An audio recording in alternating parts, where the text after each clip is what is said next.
¿Qué tal? ¿Cómo están? Espero estén bendecidos.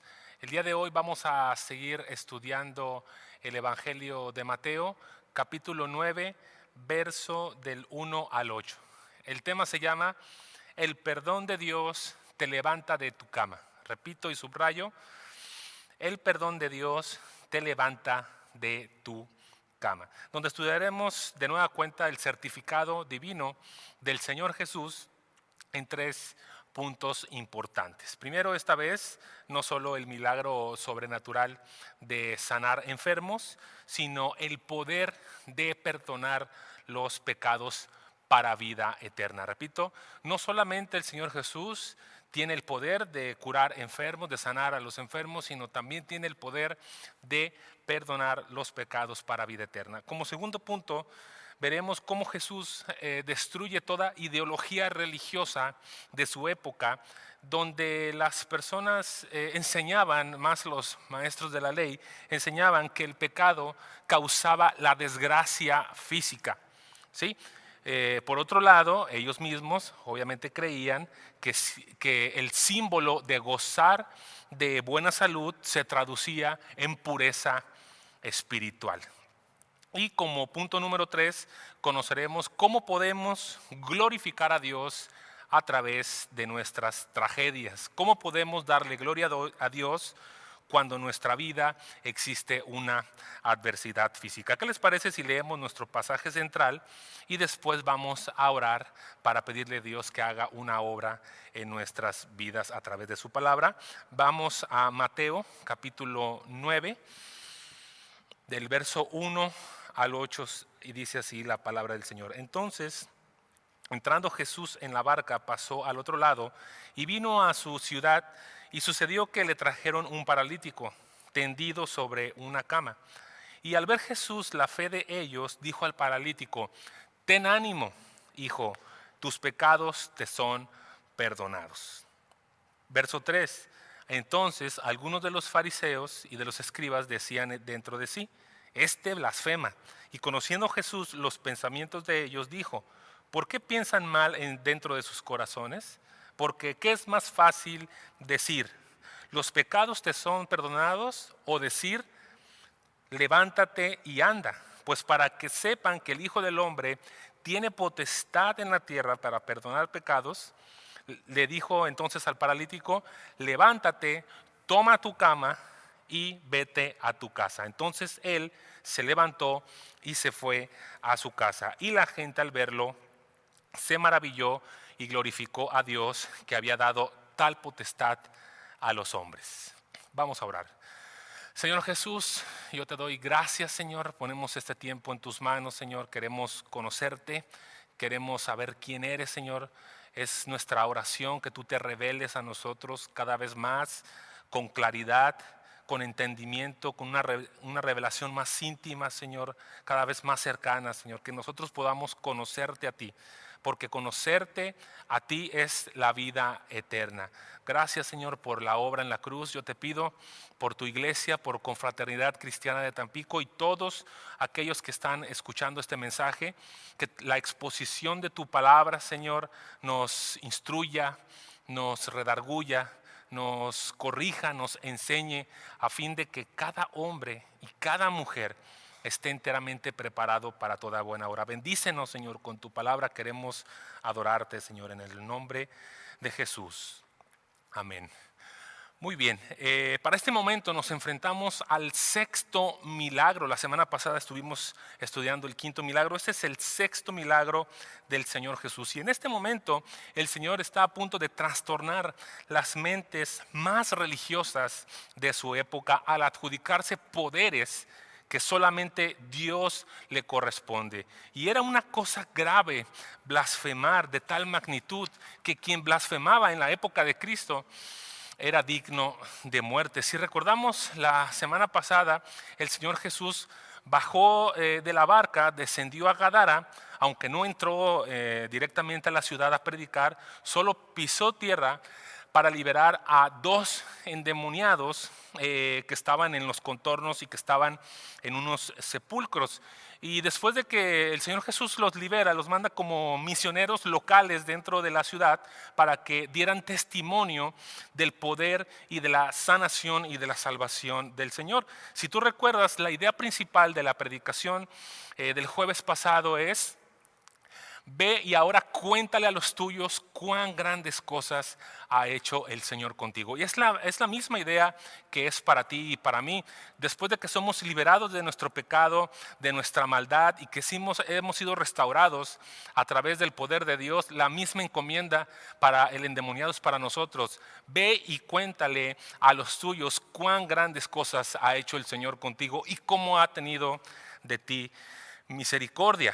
Y ahora el Señor aquí vuelve, se sube a la barca, pasa al otro lado y vuelve a comenzar con su ministerio. Fíjate en Mateo capítulo 9, verso 1, en nuestro pasaje central. Vamos a estar estudiando varias porciones de las escrituras en pasajes paralelos.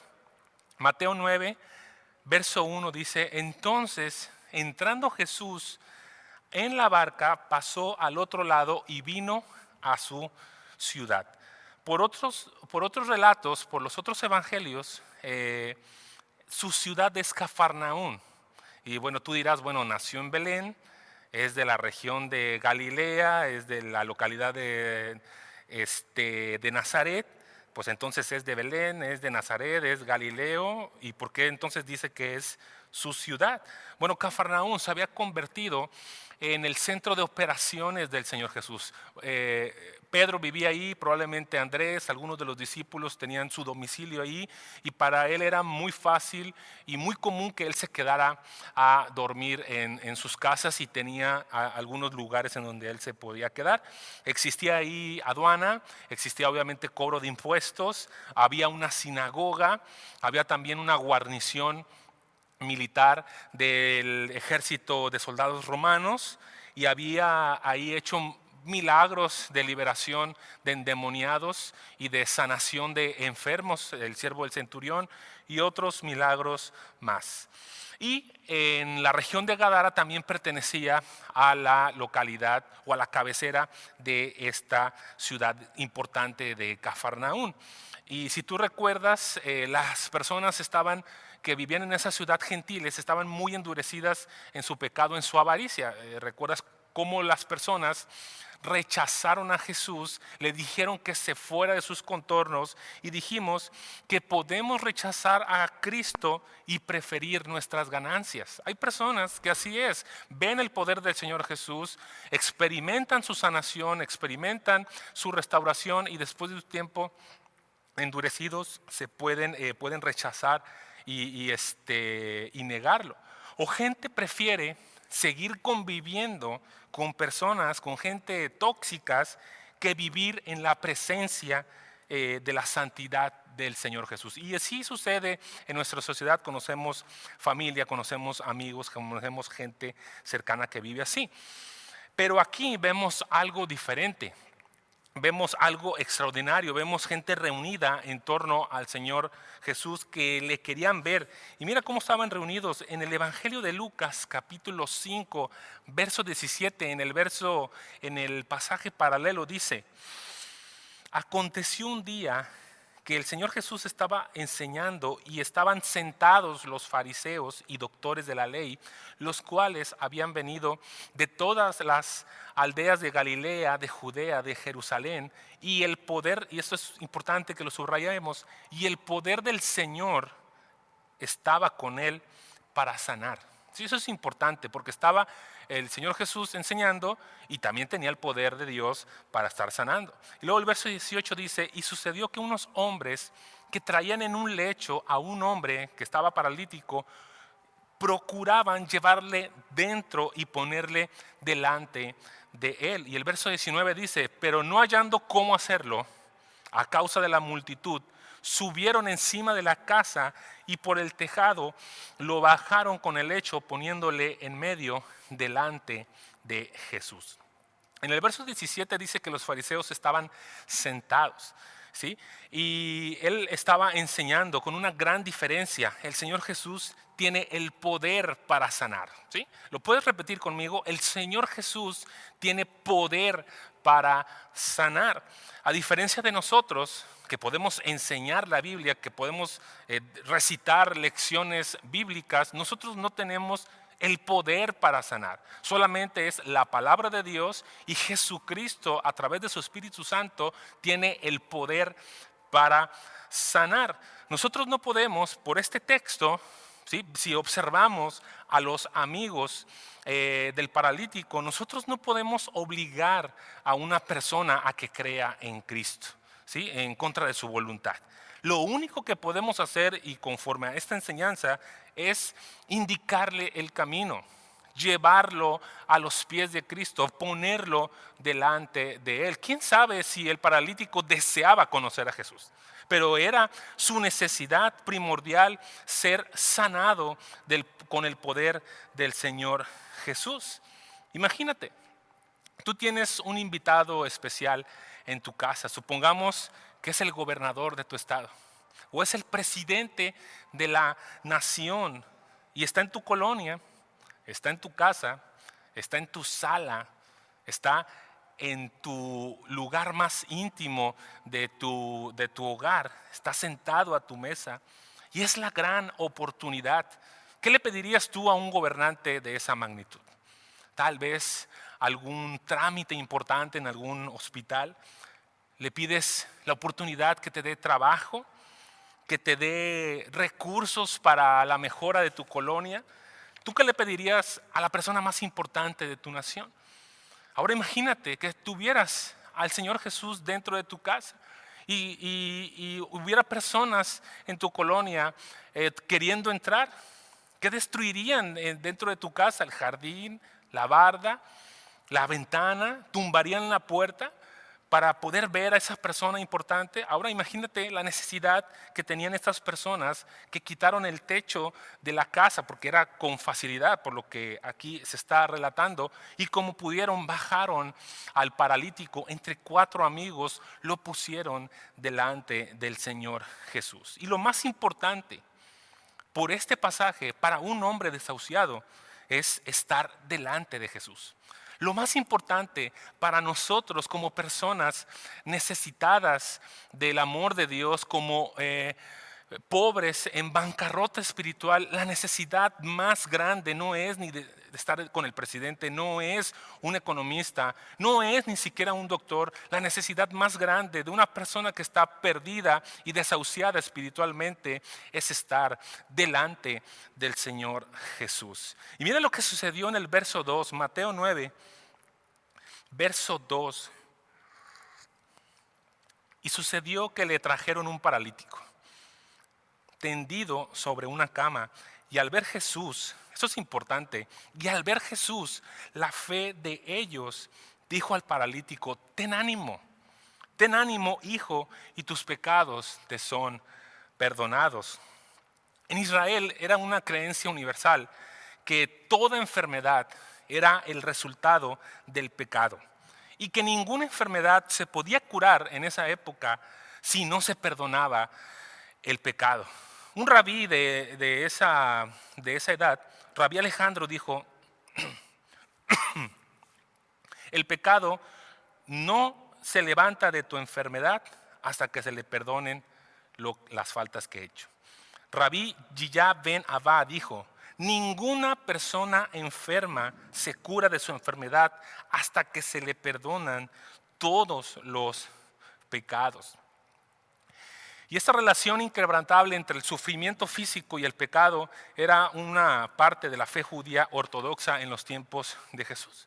Tú dirás: ¿será cierto eso? ¿Será que todos los que están postrados ahorita en este momento, paralíticos y sin poderse mover, desahuciados, están así por sus pecados? Hay quienes pudieran pensar de una manera religiosa y decir: sí, están así enfermos porque han estado pecando sin haberse arrepentido, ¿sí? A veces podemos pensar: le va mal porque hizo mal, ¿sí? Y entonces la lógica de ese pensamiento es que si están bien o que si tú estás bien, es porque estás haciendo muy bien y te jactas de una pureza espiritual que muchas veces no tenemos. Eso es fariseísmo puro. Y lejos de ese pensamiento, el Señor Jesús nos enseña dos cosas importantes del tipo de gente de que nos rodeamos, ¿sí? La gente de fe. Número uno, si tú eres un hombre y una mujer de fe, el Señor Jesús ha podido ver tu fe. Si tú eres un hombre de fe, eres capaz de llevar a alguien a los pies del Señor. Eso es importante podernos preguntar. Porque si tú platicas con alguien en la calle y le preguntas, ¿eres creyente? Muchos te dicen que sí. ¿Tú tienes fe? Sí, sí tengo fe. Pero la fe que el Señor está observando es una fe visible, es una fe que es tangible, ¿sí? ¿Acaso tu fe se ha convertido en un arma para derribar los muros, los techos, las bardas, todo lo que se levante en contra del conocimiento del Señor? ¿Y has podido llevar el Evangelio a personas? ¿O que personas vayan a los pies de Cristo a través de la fe? Mira bien el verso 19 de Lucas. Lucas capítulo 5, verso 19 dice: pero no hallando cómo hacerlo a causa de la multitud, estos hombres subieron encima de la casa y por el tejado le bajaron con el techo, ¿sí? Con el lecho, con la camilla, y poniéndole en medio delante de Jesús lo hicieron. Al ver Jesús la fe de ellos, la fe no era algo abstracto, no era una idea vaga, no era una denominación de iglesia y no era ni siquiera el título de una religión. Santiago en su carta nos dice con respecto a la fe que está diciendo que se está admirando Jesús de esos hombres. Santiago capítulo 2 verso 14 dice: hermanos míos, ¿de qué aprovecha si alguno dice que tiene fe pero no tiene obras? ¿Podrá la fe salvarle? No. Si un hermano o una hermana están desnudos y tienen necesidad del mantenimiento de cada día, y alguno de ustedes les dice: váyanse en paz, caliéntense y sáciense, pero no le dan las cosas que son necesarias para el cuerpo, ¿de qué aproveche? O sea, dice Santiago, de nada sirve que te declares un hombre de fe y que bendigas a las personas si no les suministras la necesidad superficial que tienen en ese momento. Esa fe es inválida, es vana. Y el verso 17 dice: así también la fe, si no tiene obras, es muerta en sí misma. Si la fe no se traduce en obras, es muerta en sí misma. Y no es que seamos salvos a través de las obras, eso queda claro, porque cualquiera puede hacer obras, hasta un ateo militante, ¿sí? Una persona incrédula puede hacer buenas obras de compasión, ayudar a los seres humanos, ayudar al necesitado, pero sigue bajo condenación. Las obras que hacen los idólatras, los incrédulos o los ateos están bajo condenación. ¿Por qué? Porque la fe que ellos tienen en esas obras está puesta en un lugar incorrecto.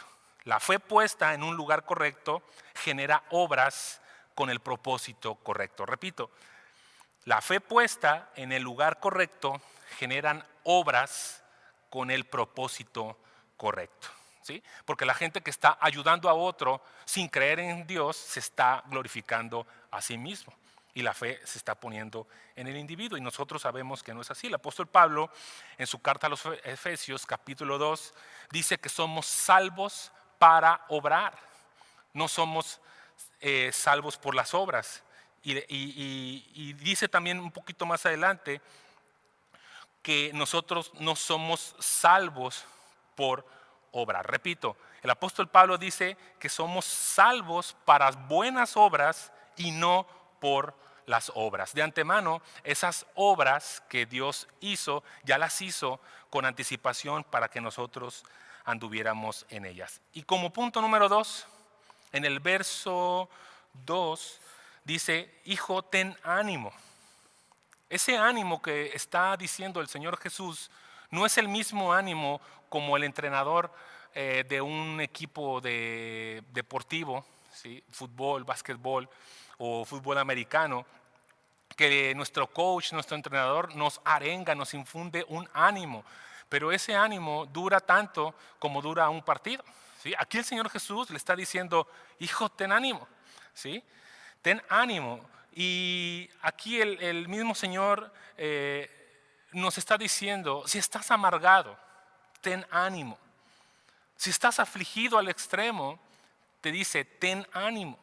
Si estás deprimido, si estás cabizbajo, si no has estado contento durante mucho tiempo, el mismo Señor Jesús, así como le dice el paralítico, te lo dice así en este día. Hijo, ten ánimo. ¿Y cuál debe ser el motivo por los cuales nosotros debemos de tener ánimo todos los días? Por esta frase, que una de las más hermosas, tus pecados te son perdonados. Entonces tú dices, pero ¿cuáles pecados? Sí, pero ¿por qué me la paso triste? Estoy enojado, estoy frustrado por la situación que hemos vivido. Bueno, debes de recordar que tus pecados te son perdonados al creer en el Señor Jesús. Nuestros adulterios, nuestros pensamientos inmorales, nuestra falta de fe en situaciones en donde Dios nos ha salvado una y otra vez. De las mentiras que he dicho toda mi vida, de antes de conocer al Señor Jesús, de mi idolatría vulgar hacia personas que yo conocía y que admiraba más y que tomaba más en cuenta que lo que decía el Señor. Los pecados de haber ofendido con nuestras palabras a personas con un lenguaje impuro y soez y grosero hacia las demás. La codicia por andar siempre queriendo tener lo que los otros tienen. Y una larga lista interminable de perversidades ocultas que me han sido perdonadas y que Dios sabe que yo cometí y que Él mismo, el mismo Dios se ha encargado de no revelarlas y de no exponerme al ridículo público, y eso me debe ser motivo suficiente para estar agradecido con Dios de que mis pecados han sido perdonados a través de la obra expiatoria del Señor Jesús, por haber sido librado de la condenación. Estamos a punto de presenciar el destape de la verdadera personalidad del Señor Jesús por este pasaje, ¿sí? Es el estandarte más imponente de su certificado ministerial. Además de curar a los enfermos, liberar demonios, decir tus pecados te son perdonados. ¿Y cómo lo sabemos? Por lo que dice el Evangelio. Fíjate en el verso 3, Mateo capítulo 9, verso 3. Entonces algunos de los escribas decían dentro de sí mismo, este blasfema. La blasfemia es hacerse igual. En este contexto es hacerse igual a Dios, ¿sí?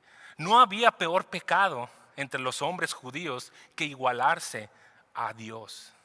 Mira lo que dice Lucas en su pasaje paralelo. Lucas 5:21 dice, entonces los escribas y fariseos comenzaron a cavilar, diciendo, ¿quién es este que habla blasfemias? ¿Quién puede perdonar pecados sino solo Dios? Y el verso 22 dice, Jesús entonces, conociendo los pensamientos de ellos y respondiendo, les dijo, ¿qué cavilan ustedes en sus corazones? Es otro de los argumentos en contra de los que niegan la deidad del Señor Jesús. ¿Quién puede perdonar pecados sino solo Dios? Y él mismo se estaba adjudicando tal poder, diciéndole al paralítico, tus pecados te son perdonados. A los religiosos recalcitrantes de nuestra época no les gusta este tipo de declaraciones del Señor Jesús. Muchos objetan, he visto videos en donde dicen, Cristo no dijo, soy Dios. Y aquí lo está diciendo y lo está demostrando con lo que vamos a presenciar el día de hoy. Mira más adelante, conociendo los pensamientos de ellos. Además de declarar tus pecados se son perdonados, les demuestra que Él es Dios en la carne. conociendo los pensamientos de ellos. ¿Quién puede conocer los pensamientos de las personas? La omnisciencia pura de Dios la tenía el Señor Jesús. Y no es como nos ha enseñado nuestro pastor David, que hay personas que dicen que aparece que tienen el don de sospechosismo, ¿verdad? De que nosotros sospechamos lo que está pensando esa persona. Algunos nos podemos adjudicar ese don que no existe, ¿verdad? Pero nos enseña diciendo que el Señor Jesús tiene la omnisciencia pura de Dios, porque está conociendo lo que los demás están pensando. La palabra cavilar en el griego significa dialogogizomai, de donde proviene nuestra palabra diálogo, que es una conversación. Entonces, los judíos, los escribas, los fariseos, los doctores de la ley, tuvieron de eso dentro de sí una conversación con ellos mismos, dentro de su conciencia. ¿Sí? Cavilaron, reflexionaron, dijeron dentro de sí: ¿quién es este? ¿Sí? Que puede perdonar pecados, solamente lo puede hacer Dios. Es una blasfemia. Y el Señor Jesús, que conoce los pensamientos tuyos y míos, está diciendo: ¿por qué están pensando así? Imagínate que tu esposa, mi esposa, supiera mis pensamientos. Si de por sí a veces la hago enojar con lo que digo, ahora imagínate que alguien más supiera lo que estás pensando. Estuviéramos acabados, estuviéramos realmente perdidos, hundidos. Y Dios conoce lo que estamos pensando, y Dios conoce los motivos de las palabras que nosotros estamos diciendo. Mateo capítulo 9, verso 5. Porque ¿qué es más fácil decir? El Señor Jesús está respondiéndoles. ¿Qué es más fácil decir? ¿Los pecados te son perdonados? O decir, levántate y anda. ¿Qué es más fácil decir para nosotros? Pues las dos cosas. Decirlas, cualquiera puede declarar y puede decir este tipo de cosas, ¿sí? Para mí es decir cualquiera de las dos. Verso 6 dice: pues para que sepan que el Hijo del Hombre tiene poder, o sea, tiene potestad, la autoridad en la tierra para perdonar pecados, dijo entonces al paralítico: levántate, toma tu cama y vete a tu casa. Verso 7, entonces él se levantó y se fue a su casa. Están viendo ante sus ojos el derrumbe de todo su sistema tradicional de creencias religiosas del judaísmo ortodoxo, rígido, cuadrado y superficial. Están viendo cómo se cae a pedazos lo que ellos han tratado de construir falsamente y sin cimientos, lo que Jesús está haciendo en ese momento. Está dando la sanidad a un hombre desahuciado, le está perdonando los pecados y lo están viendo. Además de adjudicarse el poderío, adjudicarse el poder de Dios para sanar, le está declarando que Él es Dios y lo está mandando a su casa. Ya me imagino al sacerdote como parte de las personas que eran testigos de los milagros de Jesús, registrando, porque llevaban un registro, un libro de los enfermos, de las personas que eran leprosas. Eran como los comisionados de la salubridad del pueblo. Y ya me imagino el nombre del paralítico ahí: fulanito de tal, desahuciado, paralítico, impuro para estar delante de Dios en el templo, adorando, ofrendando. Ya me imagino al paralítico entrando después, ¿verdad? En su vida, contento, con ganas, con deseo, caminando. Un hombre que estuvo inválido, desahuciado, en camilla, que necesitaba personas. Ahora por sí mismo el Señor Jesús le había devuelto la salud. En un solo versículo, en una sola declaración, sucedieron dos cosas en dos mundos distintos. En el mundo material, en el mundo físico caído, y en el mundo espiritual, en la dimensión del reino de Dios. En el mundo físico, el Señor restauró la salud de un individuo que no era gripe, que no era fiebre, que no era malaria, que no era lepra, ¿sí? Esto era algo que trascendía su desarrollo como ciudadano de una sociedad, ¿sí? Este hombre, lo más seguro, ¿sí? Cuando uno está enfermo, ¿qué es lo que uno desea? Recuperar la salud. ¿Para qué? Para seguir trabajando, para seguir estando con la familia. Lo más seguro que este hombre se reintegró a la sociedad. El Señor Jesús lo levantó para que se fuera digno a su casa. Y en el mundo espiritual, en la dimensión del reino de Dios, un hombre perdonado es un hombre que es ciudadano celestial. Repito, un hombre que es perdonado de sus pecados es un hombre que ha sido registrado en la ciudad celestial para vivir con Dios eternamente.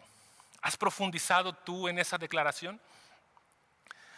¿Has meditado tú en las consecuencias de ser una mujer y un hombre perdonado y totalmente libre? ¿Sabes acaso el destino de los que se encuentran en condenación? Has sido otra vez puesto en pie. El Señor te levantó de la invalidez espiritual en la que nos encontrábamos.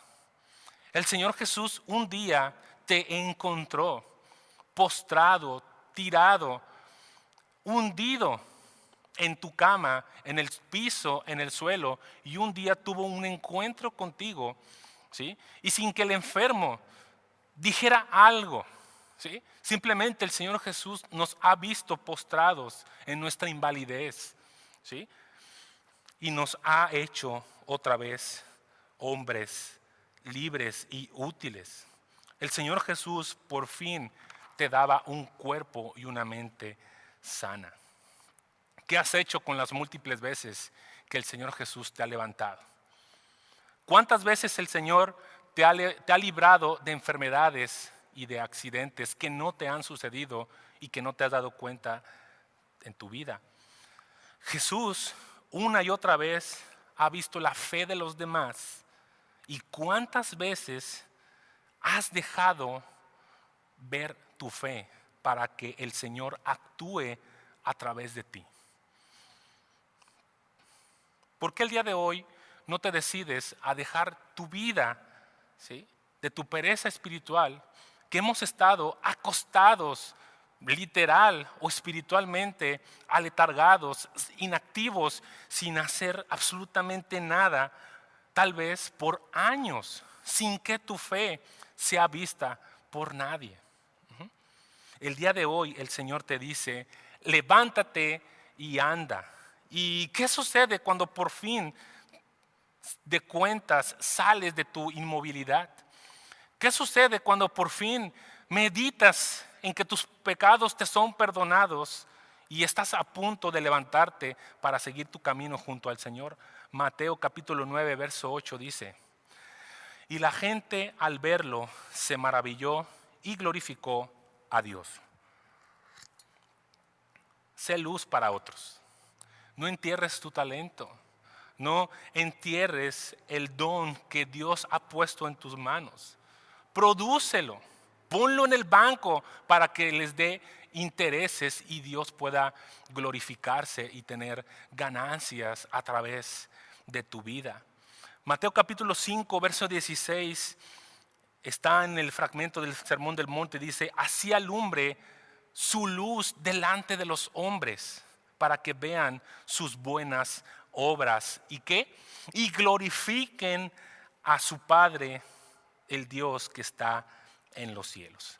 No se trata de hacerse notar con activismo dentro de una iglesia.